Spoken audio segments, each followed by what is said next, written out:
Ethereum is set to get its second major upgrade in 8 months. It's happening on April 12th and it's a big deal. The last upgrade, the merge, was considered a milestone in crypto history. It attracted coverage from just about every major publication in the US and watch parties around the world. The upcoming Shapella upgrade will likely draw less fanfare, but it's no less important. It essentially finishes the work that began with the merge by allowing users to withdraw Ether, which they'd locked up to secure the network. Yes, after believing in the development team, believing that these incredibly complicated upgrades would be shipped without some catastrophic bug, after betting that it will all work out, people who locked up their ETH 2 years ago can finally pull out if they like.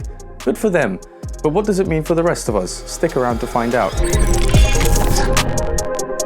Thanks to Arch for sponsoring this video. Watch to learn how you can securely borrow against your crypto assets. Now, remember, the merge switched Ethereum's consensus mechanism, which is the method it uses to confirm and arrange transactions. It was a monumental feat, and the overused but apt metaphor likened the upgrade to swapping a plane's engine mid-flight. So Ethereum would no longer share its consensus mechanism with Bitcoin. No more massive energy-guzzling warehouses filled with machines humming away, racing to crack some crazy cryptographic code. Instead, to secure Ethereum, users could just lock up 32 ETH for a modest annual reward. Now, staked ETH allows users to validate blocks, occasionally add new blocks themselves, and act as collateral that's destroyed in the event of the owner trying to game the system by adding fake transactions to the chain or what have you. And it's precisely this locking up or staking that gives the model its name. Proof of stake. With the merge last September, Ethereum joined other proof of stake blockchains like Cardano, Solana, and Tezos. But there was something it lacked, and we'll get to that after a quick word from our sponsor. Seamless loans for alternative assets. Introducing Arch. Arch enables you to obtain a single loan collateralized by your combined crypto holdings, all held securely and untouched by the #1 SEC-regulated crypto custodian, BitGo. Choose between loans denominated in fiat US dollars or USDC stablecoins and experience the confidence and flexibility that Arch provides to alternative asset investors.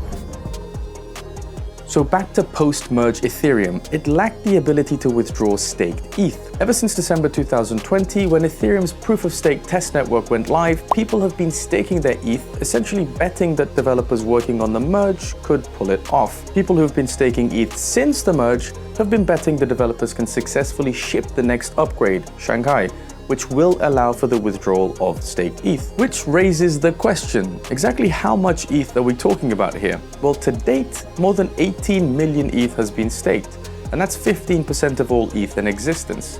And while that seems like a lot, it's actually far lower than the number in several other proof-of-stake blockchains, a fact that some attribute to lingering uncertainty over the withdrawals. At Thursday's price, that ETH is worth about $33 billion. But before you start to panic, know that ETH can't all be unstaked and sold at the same time. There is an exit queue, a long one. According to one estimate, more than a year in a worst-case scenario. And it's important to note, most people who staked are still underwater. Although ETH was around $600 a pop when staking became an option, it topped out at around $5,000, and most people who staked, well, their ETH was worth a lot more back then than it is now. Analysts' predictions of the price implications are also split.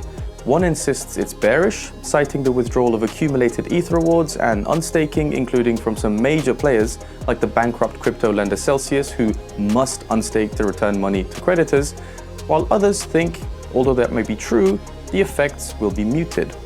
Hal Press of North Rock LP, for example, thinks only a small fraction will sell.